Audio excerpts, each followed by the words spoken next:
Well, good morning and welcome to Coffee with the Pastor. You may be noticing that I've been bringing my Coffee with the Pastor at my home office, not a church office. And the reason for that is that I've had a positive COVID test.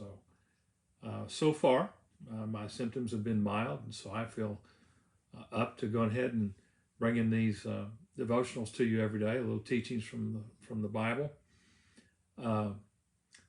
So I'm doing fine.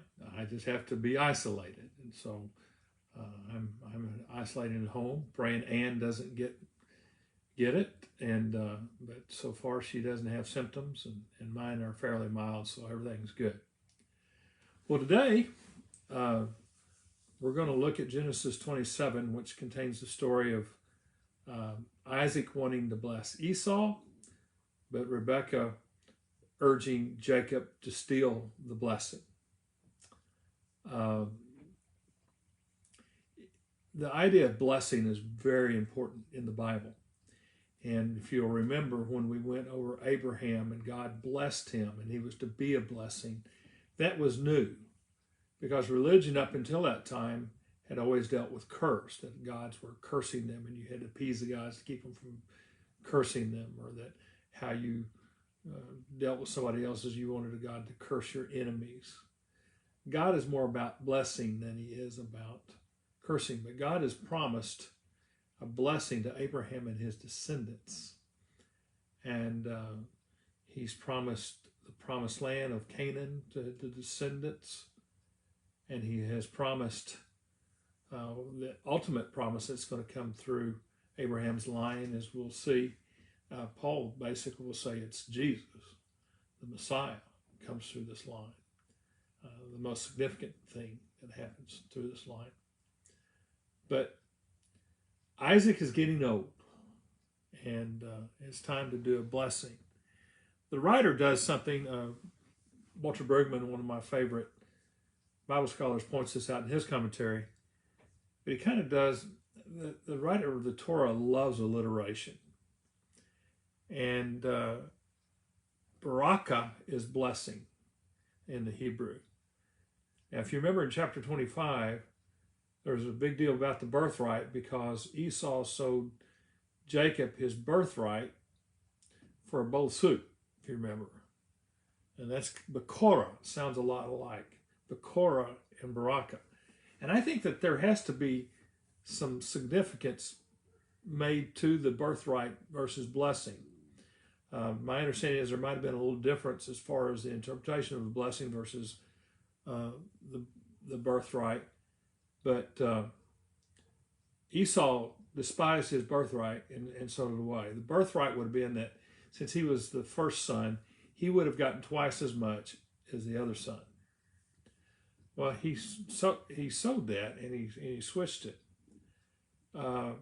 which kind of talked about he really doesn't care about what's being passed down, which he doesn't care about what's being passed down from Isaac, but he wouldn't care about what God's blessing would be either. Is kind of the author's idea about that. I have a feeling that Rebekah had told Isaac what God had told her, that the older one would serve the younger, that Esau would serve Jacob. I think that Isaac would have known Esau despising his birthright and selling it to Jacob for, a bowl of stew. And so I think if Isaac would have been probably a little bit more wise himself, he probably would have given the blessing to Jacob anyway, but that's not what he decides. Obviously, Esau is kind of his favorite. And so in the first 4 verses of this chapter, Isaac prepares to bless Isaac prepares to bless Esau. I should have written, I did that. But blame it on COVID. But Isaac prepares to bless Esau. And he tells him to go out to hunt, to bring him back some tasty meals. So Isaac is old, his eyesight's bad, he's dying, but apparently he still has pretty good appetite because he's wanting to eat. So he tells him to do that. This might have been a little unusual because usually you think about the blessings that they might have gathered, the whole family, and him imparting the blessing upon the folks. He kind of wants this secret. I think he wants it secret because he thinks that he knows there's going to be problems with Rebekah and Jacob, because I think they're going to disagree with this form of blessing. Some have said that if he had the blessing from the father, it would have been his the determination to split the inheritance after Isaac's death. Maybe. We're going to see that Jacob's really not going to need any of Isaac's herds or his wealth. He's going to get it himself. God's going to bless him besides what the family wealth is. So he's not going to need that. So I think there's something more at play here than just that. But Rebekah's listening into this, and so while Esau's going out to hunt, Rebekah schemes for Jacob, and she gets Jacob. She says, "Go pick out some ewe lambs. I'm going to fix food for how your father is." And Jacob's concerned about it. In fact, Rebekah looks real bad here from the standpoint that she's the one that's really pushing Jacob to deceive his father, and her husband. But he gets the food, he gets the lambs, she prepares the food. They get Esau's clothes. Jacob's worried about he's not hairy, so she gets goat skins. So the ruse is in. And Jacob's ready to back out, saying, I feel like I'm going to be cursed if we're found out. And Rebekah says, let the curse fall on me. Because she says, I'm the one that's pushing you. And I have heard some sermons really blasting Rebekah for being such a deceitful wife and doing all this. My own personal opinion is she might have been more in tune with what God wanted than Isaac. In fact, I'm quite certain of that. God had spoken to her that the older will serve the younger. And she knows, she sees the blessing and the promise is going to go through Jacob. And so she's kind of getting things going. And then Jacob goes in. Again, he comes in and he talks to his father. His father recognizes it's not the voice of Esau, but the voice of Jacob. But he wants to feel his hand, and he feels the hair, and he feels like that.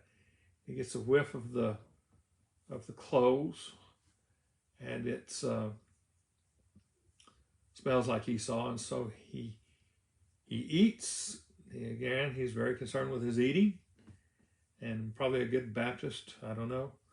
And but he eats, and then he blesses Jacob, and he blesses Jacob that the land will give him riches and all like this, and he also proclaims that his brothers and all will bow down to him and will serve him.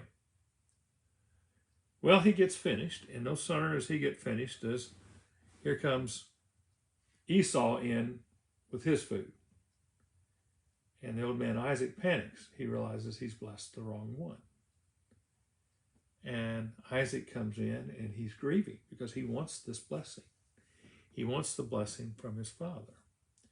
Now, there's a couple things here that's kind of interesting. I think in today we just say, okay, you tricked me, so I take back that other blessing and here's my new blessing. That's not the way the Hebrews looked at life. They had a belief, which I wish we would adopt more, that once a word left your mouth, it couldn't be returned.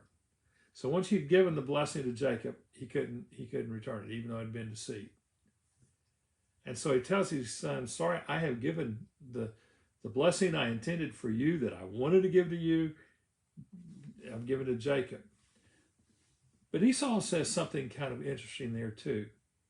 He says, do you only have one blessing? Don't you have a blessing for me too?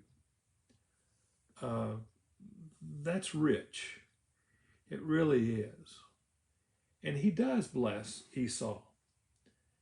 And one of the things that he's going to bless Esau about, because he knows Esau's very angry with Jacob, but he's going to bless Esau that one day he's going to throw that anger and he's going to throw that jealousy of his brother, and he's going to throw that yoke off, and he'll be able to be free then. And I think that was a great blessing for him. When we talk about blessings, what is a blessing? Well, a blessing affirms an individual. It looks at somebody and says, you're special.